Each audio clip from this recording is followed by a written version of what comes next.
But I also think we are at a tipping point where we can, where all the wonderful reasons why my parents brought me here to the United States might be forgotten, and we can't forget that. This episode is sponsored by the Bilateral Chamber of Commerce, an exclusive membership-based network of international business leadership that establishes strategic connections between the United States, the Middle East, and Africa. The mission is to foster business opportunities, economic growth, educational advancement, and mutual respect. Do you have a friend on social media, especially on Facebook, whose stories you can't wait to read? It's like you know the post is coming, and then you actually get yourself either a glass of wine or a cup of coffee or whatever, and you want to sit down and savor that story? Well, for me, our guest is that person. Please welcome Loubel Galik, my Hello. dear friend. It's so happy to have you here. Oh, it is just an honor, and I'm so happy to be here as well. So, Loubel, we've known each other for a while. Yes. I guess first got to know each other in the breast cancer community when we were both doing some work in the breast cancer arena. And since then, our paths have always crossed, but it's the Facebook stories that made me realize that you were someone I wanted to talk to for this podcast. Why do you think that is? Let me ask you that. Well, I think that I kind of maybe following in your shoes. I was a journalism major and always wanted to be a writer of some way. And whether or not it was manna from heaven or whether or not it was just fate, I got into the nonprofit world. And so really didn't have an outlet for my writing besides my parents or my husband just reading what I would be doing during the day or people I met.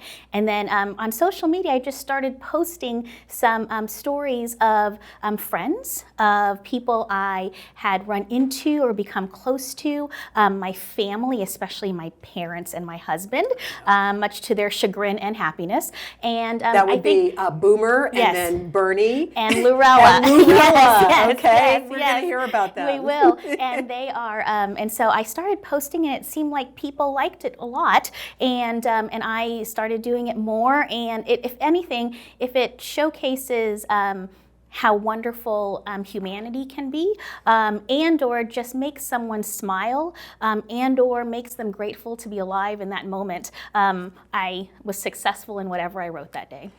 Well, you wrote one just a couple of days ago after I had already reached out to you to be on the podcast, and you said to me, "Why do you want to interview me? Oh my gosh." And so when I read this most recent post, I said, and this is why I want to interview you, because you embody, to me, the best that humanity has to offer, that you see it in people, you get it, and then you know how to communicate it. And that's what this podcast is all about. So to that end, I'm going to set up, Loubel's actually going to read a couple of her stories. And if it's okay with you, one of the things I'd like to do is to link to some of your stories. Yes. You know, we'll post them on our website or whatever. That would be great. Not that you necessarily want to invite the whole world to be your Facebook friend, but just in case. Just in case, that would be one. I'd love to have them. We will post the stories yes. for you, okay? So this first one takes place at Dry Bar, Houston. And they really need to put you on their payroll, by the way, just saying, okay? Because you're there all the time. So this story is about, well, I'll let you set it up. Sure. And then you pick up where we discussed earlier. Okay. Yes, as you mentioned, I am at Dry Bar a lot. And I go first thing in the morning, 7 a.m. I am there to get my hair done, and just for, honestly, it not only does it make me look good, it makes me feel good. Mm-hmm. And the people there are so very kind, and I have become friends or befriended many of the wonderful young stylists that are there doing everyone's hair, and they're always smiling and happy. And I just wanted to read a quick story about one morning when I was there, and hopefully I had the back of one of these stylist friends of mine when someone wasn't very kind to them. So I'm just going to pick it up from there.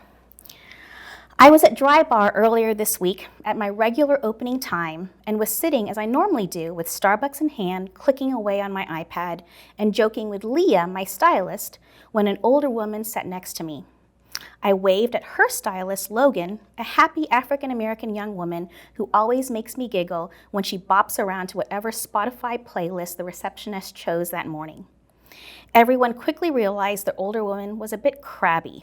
Her coffee was cold, the hairdryer was too hot. Why was she even there? Because it might rain and her coif would just get ruined. I caught Logan's eye in the mirror and winked. Logan smiled back. Then Jay-Z's Big Pimpin' came onto the speakers.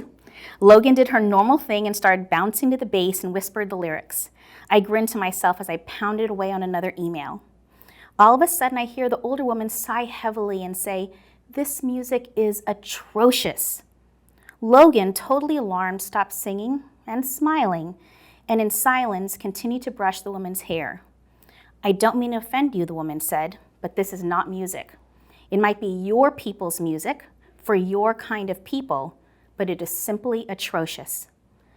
Leah looked at me in the mirror, shocked, and as I glanced at Logan, I saw her lip quiver, and she bit it to stop the emotion that she was building.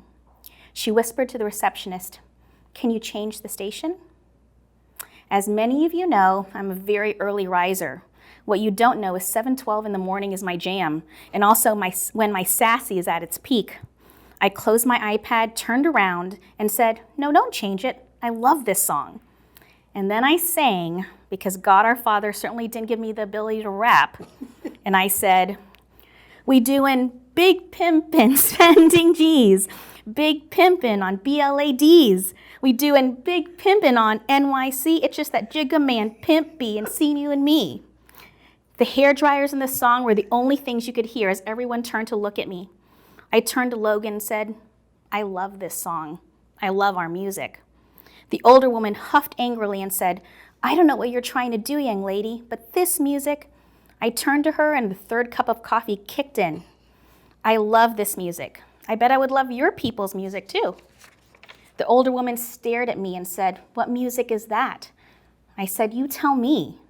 "You're twisting my words. My people don't have music." That is a shame. We all sat in silence for 30 minutes. I opened my iPad back up, continued my emails, and patted Leah's hand as she squeezed my shoulder. I looked up at the mirror and saw the woman glaring at me, but I also saw Logan, lip not quivering anymore, but forming a small grin. The woman left without a word. As I left, I went to Logan and said, "I really do love this music." She wrapped her arms around my neck and said, "It loves you back." So Jay-Z, Boyz II Men, Les Mis, James Taylor, Reba McEntire, or frickin' Springsteen. Share our music this Saturday, people, with all your people. Life is a glorious sing-along, and I am belting out every word today. So I have chills again, and I remember reading that the first time, and it made me laugh, and it made me cry, and it made me just think. I could picture this whole scenario, and this woman saying your people's music. Yes. Okay. Yes. So let's go there. Yes. Because that's what this podcast is all about. Yep. It's about the labeling and the othering. What is it that you think, I mean, you're so good at capturing it when it's happening and calling it out. Where does that come from in you? I think that there is, I was actually born in Manila, Philippines, and moved here when I was 4. And I remember thinking my parents intentionally and very smartly studied where they wanted to move because they wanted to send me to a great school district, and I moved up to Klein. And when I was in kindergarten, I was surrounded with blonde hair and blue eyes, and I wanted to be like them. I had a silly name, in my opinion. I did not like my name. In fact, I made up and told everyone my middle name was Daisy, because that was honestly Loubel Daisy, because I honestly thought that was the most Caucasian name I could think of, and I really wanted to fit in. And when I realized, though, what makes us different makes us incredible. And I am really lucky to live in a city where rumor has it, and I believe it's fact, that we are the most diverse city in the country. We are. And how I kind of savor every part of that, whether or not it's our food, which is probably my favorite, our music, our just the way we treat each other. I think everyone can learn from us, and sometimes some Houstonians don't realize how lucky we are, like this woman, that we have people of all colors and ages and backgrounds and ethnicities, and it's something that is makes the city unique, and we are lucky every day to wake up and be here. And so I'm just, that's why I try to promote that as much as possible. I'm probably Houston's biggest homer, 100%. And so it doesn't even matter that, you know, we all have different types of music. I think we all share it, and we should all love it. And celebrate it. Exactly. So you mentioned coming here at 4 years old with your parents from the Philippines. Yes. And wanting to be something other than the way that you looked, because that was what was acceptable, that was the norm. What did your mom and dad, Bernie and Lorelle, what did they teach you to help you get past that point where you felt like you weren't enough just the way that you are, and that you didn't need to aspire to be like what is the norm? You can just be you and be okay with that. I remember distinctly in elementary school, they had a map of the world, and you had to put a pin where you were born. And of course, there was like all the pins were in Texas, or especially in Houston. And you know, you had someone really cool who was born in like California or Florida, and then all the way on the other side of the map was my pin. And I remember feeling just almost isolated, you know, as a second grader or a first grader, thinking to myself, why is my pin all the way on the other side of the map? And there was another young lady from Kuwait, and her pin was there too. And it was during open house, and I remember my parents coming in and my mom looking up at that map and looking at me with this massive smile and being like, how awesome is that? How wonderful that your pin is in a different place, and how people asked, where is that? Because everyone knew where Houston was, everyone knew where Dallas was or Austin, but someone would ask, tell us more about where your pin is. And you had the opportunity to teach then. And my mom came from a long line of teachers, and without even knowing it, she taught every day outside of the classroom. And I remember thinking, well, I guess that doesn't make me odd. It really doesn't make me more special. It just allows me to say, hey, this is my background, this is where I'm from, and to be proud of it. To be proud of it. Yeah. And I think that your stories you're teaching in your own way. I hope so.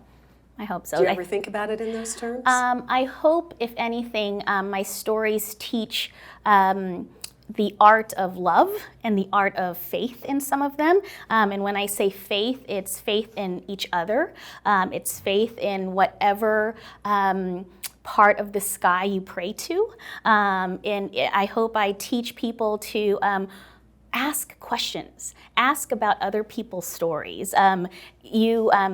I think part of what makes my stories real is because I'm shameless and I'm nosy. And there is no other reason. I mean, people don't come up to me and tap me on the shoulder and say, hey, I want to tell you this awesome story about my family today. I get to learn little by little about people, and then if I really want to, which is pretty much all the time, I start to nudge a little bit. And so I think if people ask more, they realize why someone feels a certain way that day, why some people act or believe the morals and the values they have, and it might be different from yours. And I think that's the main thing I would like people to learn from anything I post, is just to look around and ask how someone is that day. Right, because the stories they're the nuggets. That's where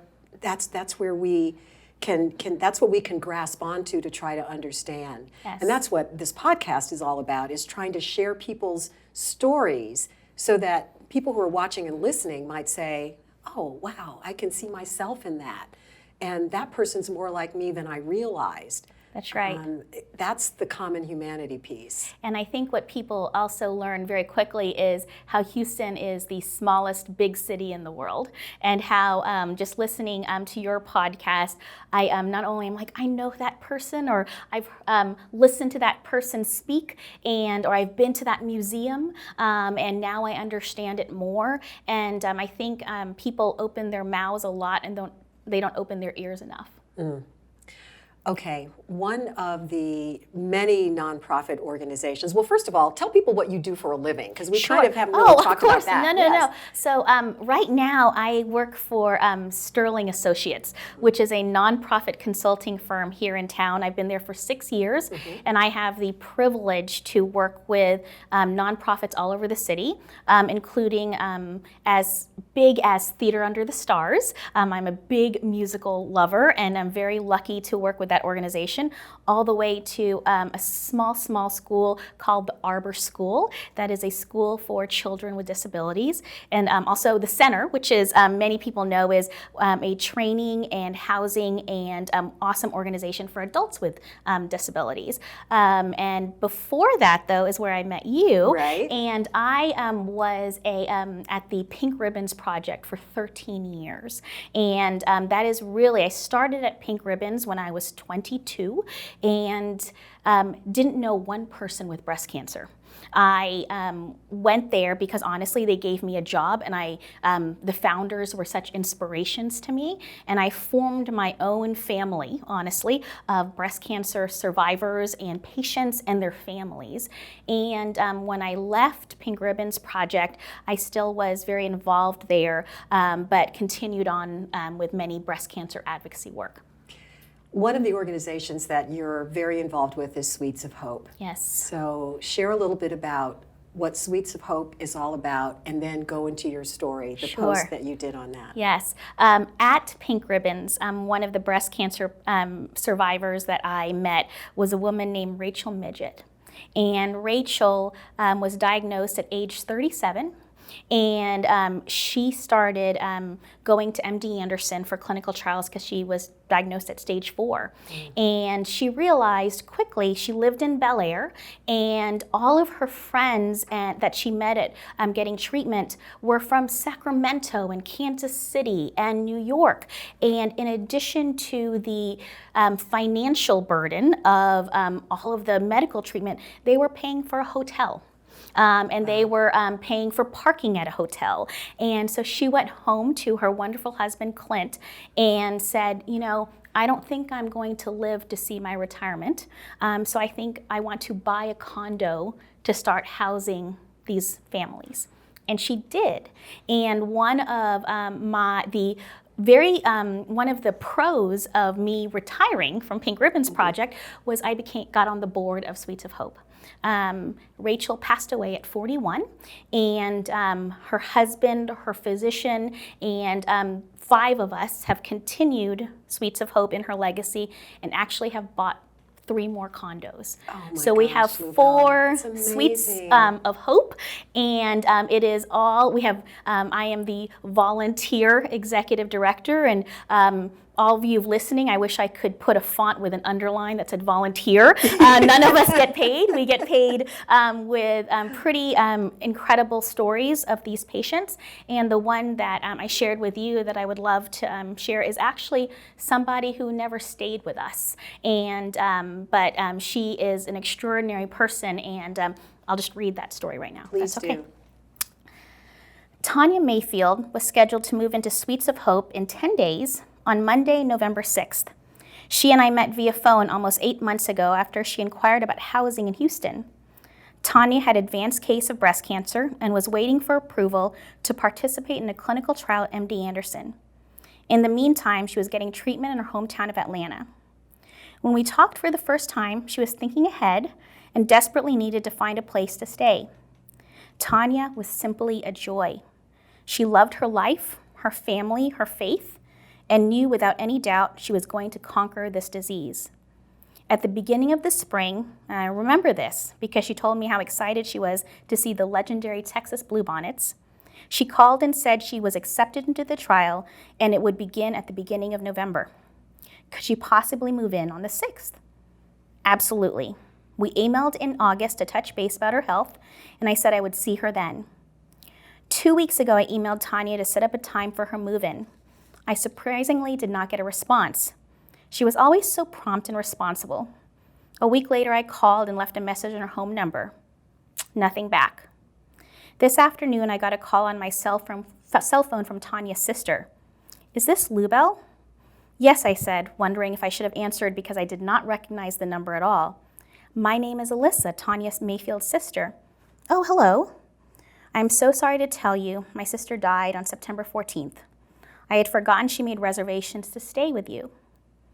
Crushed, I told Alyssa how sorry I was to hear about her loss, how even more sorry I would never meet Tanya in person, and what a gentle, fighting soul she was.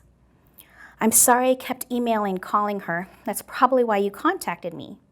Emails and calls, Alyssa said. Yes, she was supposed to move in on November 6th, and I left many messages. I should have never bothered you if I had known. Loubel, I never got those messages. I found a letter in my sister's belongings to Sweets of Hope with your phone number. She would like to pay for a year's stay for other patients. $25 a month, yes? She made a check out to Sweets of Hope for $300. I said, this is the most selfish gesture I have ever seen. Alyssa said, the check had a note. This is my way to say Tanya Mayfield was here at Sweets of Hope. And this was in the middle of the Astros run. Mm-hmm.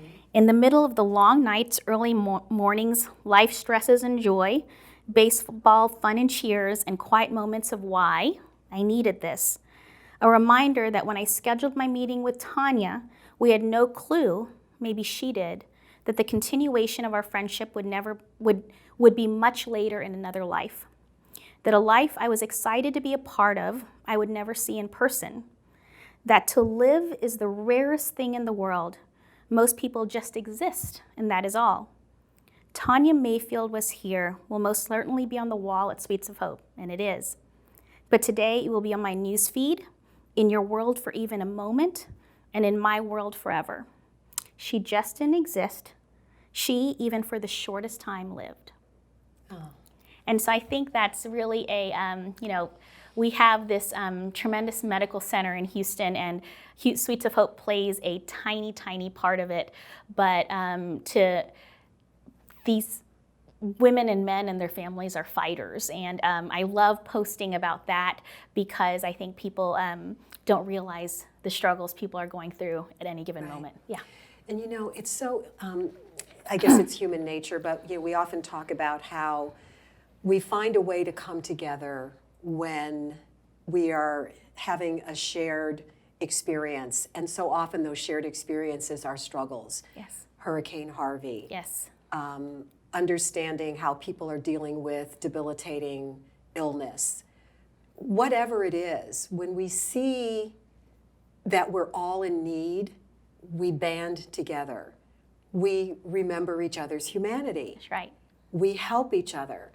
And what I love about your stories is that they remind us of that.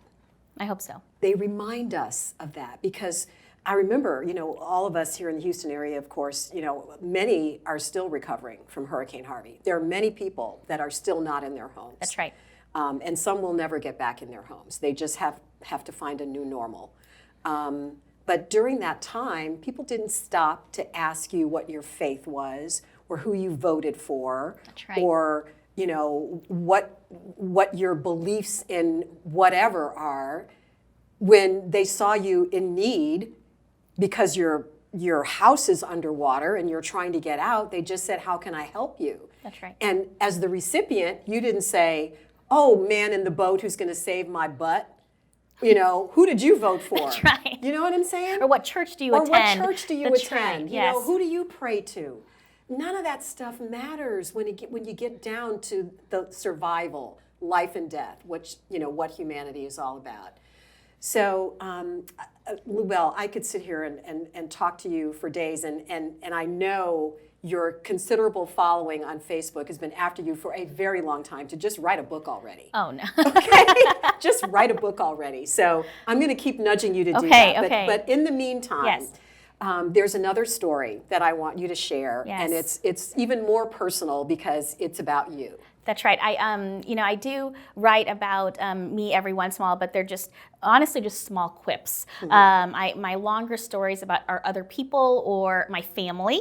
Mm-hmm. I think Bernie and Lorelle, my parents, love it. My husband is not on Facebook. Praise the Lord. That's a good thing. And it's so funny because there are times my favorite story about Boomer was he was at a spin class at our gym, and he hopped on a bike, and the guy next to him looked at him and said, "Why don't you get Loubel a puppy?" And he goes, "I don't know who you are. Who are you?" And he goes, and he's like, "Oh, you read it on Facebook?" He's like, "Yeah." And he's like, "Okay." And so I write really long stories about that. But the last story I wanted to share with you was honestly there is how you find I find joy in other people. Sometimes I find it harder to find joy within myself and to find contentment with myself. I think I'm a harsh critic of who I am sometimes. And this You one, need to stop that. Just stop that already. And this okay? one was more about me, and I think, and it's also a little bit lighter. And so I wanted to share that. Upon the recommendation of incredibly kind supporters of Sweets of Hope, I had a PR firm reach out to me to see if I wanted to be one of the spokespeople for a newly formed breast health awareness organization and their advertising spread that they were creating. Heck, it got the word out for Sweets of Hope. They were going to take me out to a couple lunches, and the word model was batted around. Sign me up. I had a few meetings with them about sweets, my history with breast cancer awareness, the inspiration gifted to me from the survivors and the patients I meet, my personal scare and process through that. It was going to be great. I had a ball, and everyone I spoke to seemed to get an inkling of my unwavering passion for this cause. They asked me to come for a quick photo shoot, and although I was a bit apprehensive, they also tossed out my favorite 3 words, free blowout. And I said, sign me up again. This past week, an associate of this PR firm called to tell me they were sorry, but I was not chosen to be one of the spokespeople. I sincerely thanked them, said I had a blast, and I wished them luck. And then he said, we were just looking for someone more American. Wait. Well, I am American. Oh, I know, Loubel, but our look was for someone American and a little bit more able-bodied and lithe. Did you just say lithe? You mean thinner. I didn't mean that, just, standard sizing. Did you just say what? I couldn't help but start laughing when I told him the last person who said lithe to me was a Shakespeare professor at Notre Dame. I'm sorry it didn't work out, he said. And despite my parents' incredible work to teach me how to be gracious in defeat, I said, I don't think I am. For some time, I went from shock to pity to horror to sadness. I know who I am, I know what I look like, and to have someone say it wasn't their thought of beauty made me incredibly bitter and somber. But then I thought a little more. Yeah, I know who I am, and I know what I look like, and although I also know it can be better, my soul is totally lithe with content. I am healthy.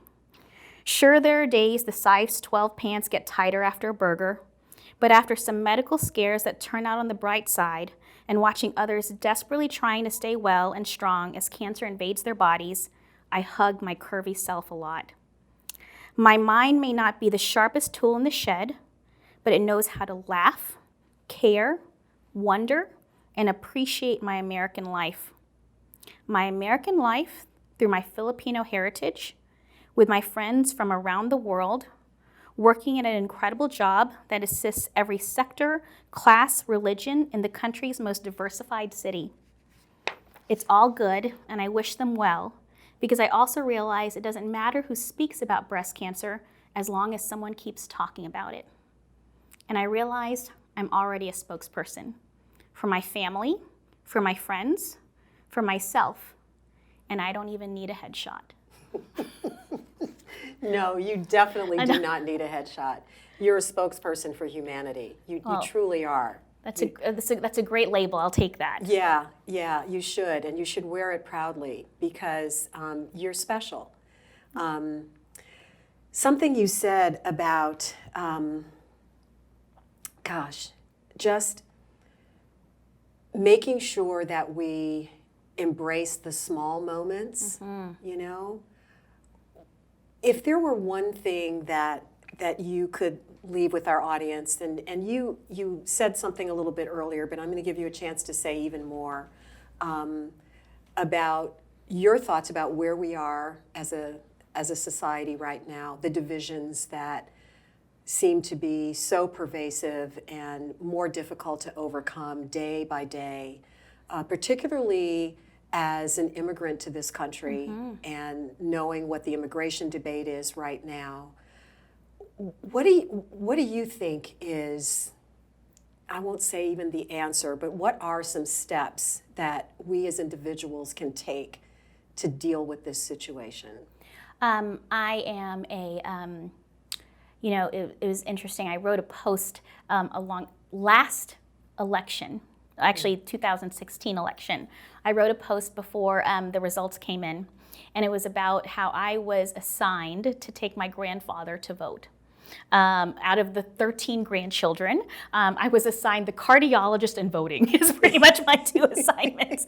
And I would bet very good money that my grandfather and I canceled out our votes most elections. But we always went to McDonald's and shared a fish fillet and fries after. And there was a respect there of what we believed in. There was a respect on my part that he took the initiative in his 80s to become a citizen, to vote.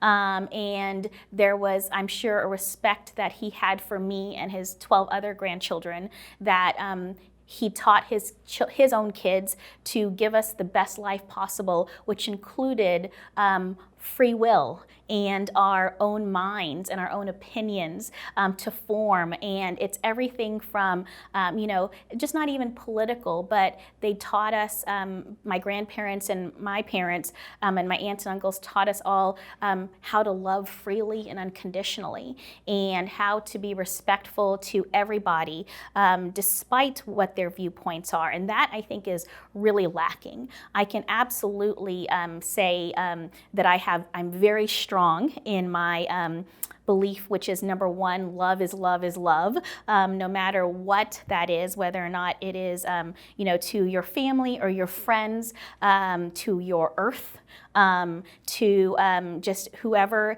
it is you pass on the street, which is why I write about that a lot.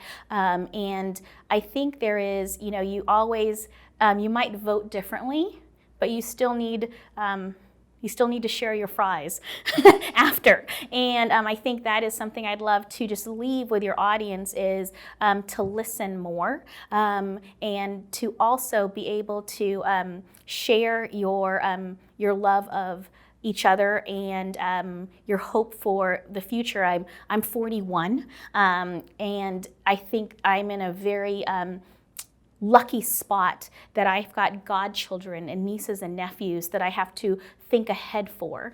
And what is this country and this world going to be like for them in 10, 20, 50 years? But I also think we are at a tipping point where we can, where all the wonderful reasons why my parents brought me here to the United States might be forgotten, and we can't forget that. No, we can't forget that. And you're talking about love is love is love. And I remember what you said about in your last story that you read about yourself. I know who I am.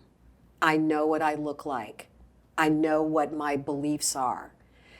It starts there because if you don't love yourself, you're going to project that onto someone else. So much of, I think, where we are begins with that kind of dysfunction where we don't know how to be okay with who we are. And if we feel like we don't have enough and we are not enough all by ourselves, then you can't have it. You can't have it because that's mine. Agreed. And I think when part of self-awareness is knowing your flaws and understanding them as well, because accepting them. I think if you feel you are flawless, I think you don't give yourself room to learn. And so that's, I think, part of what makes us stronger as a community and as a band of brothers and sisters is learning from each other. And so you've got to be able to know yourself and allow space for everybody else. Loubel, thank you so much for sharing your voice with us today and the voices of all the characters in your stories. And again, I want to link to whatever you allow us to link to. Absolutely, yes. So that our audience can go online and feast upon these, because it's like manna for the soul. It really is. I can't tell you how much I look forward to your posts. And when I see one, it's like I don't even start reading it unless I know I really have time to read it, because I want to really savor every word of it, because it fills me up. You fill me up. Thank you so much, Thank Linda. you, my friend. Thank you Loved for sharing being here. Thank yourself with our audience. Thank you so much for taking the time to watch and listen, and we'll see you next time. Thanks so much for giving our guest permission to speak and for having the courage to listen with an open mind. If the mission of Our Voices Matter resonates with you, please like, subscribe, download, and share, and then join the conversation, because it really is going to take all of us to make a difference.